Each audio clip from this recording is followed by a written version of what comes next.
La noche después de arrancarle los ojos a la muñeca Sofía, desperté con la sensación de que alguien me observaba desde el suelo. Cuando encendí la luz, los ojos estaban ahí, perfectamente alineados hacia mi cama. Nunca quise tener esa muñeca. Fue un regalo de mi tía abuela, una reliquia familiar, que según ella, había pasado por 3 generaciones. Era una muñeca antigua, de porcelana, más grande de lo normal, y con un vestido beige, que parecía nunca haber sido lavado. Lo que siempre me inquietó de Sofía eran sus ojos en 2 esferas de vidrio azul, que parecían demasiado reales. Eran brillantes, húmedos, como si siempre estuvieran a punto de llorar o a punto de parpadear. La puse en la repisa del cuarto de huéspedes, lejos de mi habitación. Pero incluso allí, cada vez que pasaba por la puerta, sentía la ligera presión de su mirada, siguiéndome. Durante semanas, intenté ignorarla, hasta que empecé a notar cosas que no tenían explicación. Primero fueron ruidos suaves por la noche, como un golpecito repetitivo contra la pared. Luego encontré su cabeza girada hacia la puerta,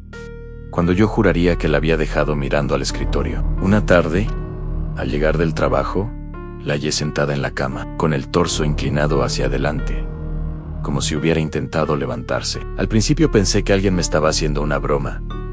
Mi hermano, algún vecino, un familiar, pero teníamos cámaras en casa y nadie había entrado. La gota que colmó el vaso ocurrió una madrugada. Me despertó un sonido leve, un tic, como si 2 objetos duros chocaran. Encendí la linterna del celular y vi algo brillar en la repisa. Me levanté, confundido, y cuando me acerqué, casi se me cae el alma al suelo. Sofía estaba inclinada hacia adelante, con el rostro pegado al borde de la repisa, como si hubiera dado un paso, como si estuviera intentando bajar. Fue ahí cuando decidí deshacerme de ella. No quise tirarla porque sentía que si la dejaba entera, alguien podría encontrarla. Así que opté por algo más drástico: separar sus piezas. Comencé por lo que más me inquietaba, en sus ojos. Pensé que sería fácil, pero estaban fuertemente adheridos al interior del cráneo.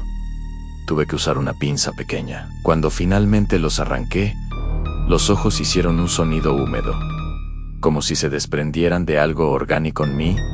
Dieron náuseas. Guardé el resto del cuerpo en una caja y los ojos en otra. Las llevé al sótano para deshacerme de ellas al día siguiente. Esa misma noche fue cuando empezó lo peor. Aproximadamente a las 3 a.m. me desperté, sintiendo que alguien estaba parado cerca de mi cama. No escuché ningún sonido, pero el aire se sentía pesado. Encendí la luz de la lámpara y los vi. Los 2 ojos de Sofía estaban alineados perfectamente en el piso, a la altura de mi pecho, mirando directo hacia mí, sin párpados, sin rostro, pero como si estuvieran enfocados. Grité, retrocedí contra la pared y casi tiré la lámpara. Revisé el sótano. De inmediato en la caja seguía allí, intacta. ¿Cómo habían llegado los ojos a mi cuarto? Intenté pensar en una explicación lógica. Quizás había dejado la caja abierta, o tal vez algún animal los había movido. Pero no. Los ojos estaban demasiado bien colocados, como si hubieran sido puestos por una persona, o por algo que sabía exactamente a dónde quería mirar. Los regresé al sótano esa misma madrugada. Los guardé dentro de un frasco y cerré la tapa con cinta adhesiva. Me aseguré de escuchar el clic del seguro de la puerta del sótano cuando salí. Esa fue la primera noche que escuché los pasos. No eran pasos humanos. Eran clics secos, rítmicos, como porcelana golpeando el piso. Recorrían el pasillo, se detenían frente a mi habitación, esperaban unos segundos y luego bajaban la escalera lentamente. 3 veces escuché el mismo trayecto: pasillo, puerta, escalera, pasillo, puerta, escalera. Al día siguiente bajé al sótano, temblando. La caja estaba abierta. El frasco seguía sellado pero vacío. Los ojos ya no estaban adentro. Revisé todo el cuarto y no había rastro de ellos. Esa noche tomé la decisión de botar la muñeca completa, cuerpo, vestido, lo que quedara de ella. Salí al bosque detrás de mi casa y enterré la caja lo más profundo que pude. Estaba convencido de que, si la tiraba en la basura, alguien podría llevarla de vuelta sin saberlo. Volví a casa, tratando de convencerme de que todo había terminado. Pero esa madrugada, exactamente a las 3:12, desperté por un sonido que aún hoy me dan escalofríos al recordarlo. En un parpadeo, al largo húmedo, como dos esferas de vidrio, chocando al cerrarse y abrirse. Estaba dentro de mi habitación. Encendí la luz con un movimiento brusco y lo vi en los ojos de Sofía. Estaban ahora sobre mi escritorio.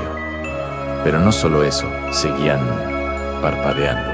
No tenían párpados, pero algo, un mecanismo invisible, o algo que no era mecánico en absoluto, los hacía cerrarse y abrirse suavemente. Y cuando enfoqué bien, apuntaban directamente hacia donde había enterrado el cuerpo de la muñeca, como si esperaran a que yo completara lo que faltaba, como si quisieran que la desenterrara. Aún hoy, cada madrugada, escucho ese parpadeo. Más rápido, a más impaciente, y a veces juro que escucho una pequeña voz detrás de mí. Susurraron: ponme de vuelta. Enterré a Sofía en el bosque, pero esa misma madrugada escuché pasos pequeños recorriendo el pasillo, pasos que sonaban como porcelana golpeando el piso. La noche en la que los ojos de Sofía parpadearon sobre mi escritorio, me di cuenta de algo en deshacerme de ella. No sería tan simple. No era una muñeca maldita común, ni un residuo de alguna historia familiar oscura. No había intención, había una voluntad detrás de esos ojos que yo no había querido aceptar hasta entonces. Dejé la casa esa madrugada y dormí en mi auto, estacionado frente a un supermercado cerrado. Al amanecer, regresé. Entrar fue lo más difícil. Cada sombra olía a humedad vieja. Cada rincón parecía estar esperando. Lo primero que noté fue el silencio.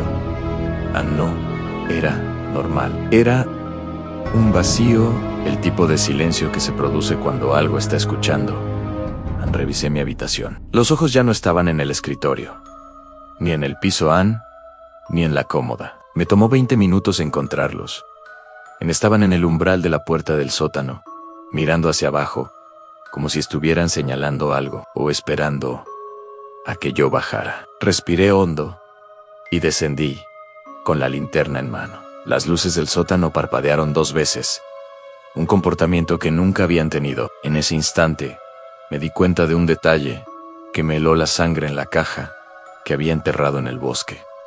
Estaba delante de mí, limpia, sin tierra, como si alguien la hubiera traído de vuelta. Retrocedí hasta pegar la espalda contra la pared. Mi cerebro repetía la misma pregunta: ¿cómo volvió? ¿Cómo entró? Y entonces escuché el sonido de nuevo. No venía del sótano, venía del pasillo del primer piso. Tac, tac, pequeños golpes secos, como pasos muy cortos, muy livianos, muy pacientes. Subí las escaleras sin hacer ruido. Me asomé, los pasos se detuvieron. Pasé mi linterna por el pasillo oscuro y la vi tan solo por un segundo. Una silueta pequeña, del tamaño de la muñeca, cruzando de una habitación a otra a una velocidad que no era humana ni mecánica. Un movimiento torcido, acompasado, como si cada articulación estuviera aprendiendo a funcionar mientras avanzaba. Mi respiración se volvió un temblor. Fui al cuarto donde la silueta se había metido. Abrí lentamente la puerta. Nada, pero en el piso, perfectamente alineados, estaban los dedos de porcelana de Sofía, y estaban moviéndose, arrastrándose hacia donde yo estaba. No caminaban, se deslizaban como insectos quebrados. Retrocedí, y al retroceder, vi algo más. Una sombra en la pared, pequeña, temblorosa, pero no coincidía con nada que hubiera en el cuarto. Se movía en dirección opuesta a la luz de mi linterna, como si algo invisible buscara formar un cuerpo. Apreté la puerta, la cerré y salí de la casa. No regresé hasta la mañana siguiente. Cuando lo hice, mis vecinos me esperaban afuera. Dijeron que escucharon golpes toda la noche que vieron luces parpadear y que a las 3 alto M exactas escucharon un grito que no supieron describir. Porque no sonaba humano, les mentí. Les dije que había dejado la televisión encendida. Ojalá hubiera sido eso. Esa noche decidí irme definitivamente. Empaqué mis cosas. Pero cuando estaba por cerrar la última caja, recibí un mensaje. Era un número desconocido. La foto era de mi cuarto, tomada desde el suelo, como si alguien pequeño, muy pequeño, hubiera sostenido la cámara. Debajo, un texto: "Ah, no me entierres, ah, no me separes, no me dejes incompleta, Ann". Y luego, "An falta algo tuyo". No pude dormir. Cada ruido era un paso, cada sombra, un cuerpo incompleto que buscaba formar uno nuevo. Y cada vez que cerraba los ojos, veía a los de Sofía, parpadeando sin párpados, mirándome como si ya supiera el final. Lo que fuera que habitaba esa muñeca no iba a detenerse. Y yo fui el que la despertó, el que la abrió, el que la separó. Ahora quiere completarse. Y ya decidió concúan conmigo ni. Y esa es la última noche que pasé en esa casa. Digo última porque, aunque me mudé, aunque cambié de número, de ciudad y de vida, esta mañana encontré una caja frente a mi puerta. No tenía remitente, pero al abrirla, los ojos de Sofía estaban adentro. Y eran diferentes. Ahora tenían párpados humanos. Creí haber escapado de la muñeca Sofía, hasta que descubrí que todas las partes que tomaba no eran para ella, eran para hacer otra versión de mí. Todo empezó una semana después de recibir aquella caja con los ojos humanos. Me mudé a un apartamento pequeño para esconderme, pero desde la primera noche escuché golpecitos dentro del closet, como si alguien tocara desde adentro. A las 3:12 alto M, una voz susurró: "Ya casi termino". Abrí el closet temblando. No había nadie, en solo una nueva caja. Adentro, una mano idéntica a la mía, con mis mismas cicatrices y lunares. Y al caer al suelo, los dedos se movieron solos. Fui a la policía. No encontraron nada, excepto cientos de marcas de uñas pequeñas dentro del closet, como si algo hubiera intentado salir durante años. Esa noche dormí en un motel. A las 3:12 alto M, la televisión se apagó y apareció una nota en mi cama: "Ya tengo las partes, solo falta unirlas". Luego llegó una foto a mi celular. Yo dormido, aunque nunca me dormí. En mi cuello había marcas de dedos iguales a los míos.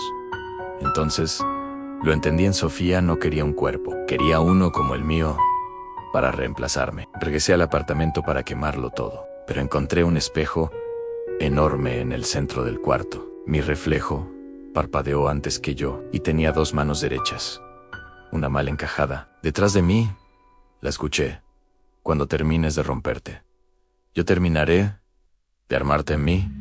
Giré. Sofía estaba de pie, hecha con partes humanas mal unidas, moviéndose como si algo respirara dentro de ella. Mi reflejo imitaba mis gestos a la perfección. "Ya casi", dijeron los dos. Corrí no volví nunca, pero sé que ella sigue construyendo mi copia. Sé que cuando toque la puerta, habrá 2 de mí, y uno de los 2 tendrá que desaparecer.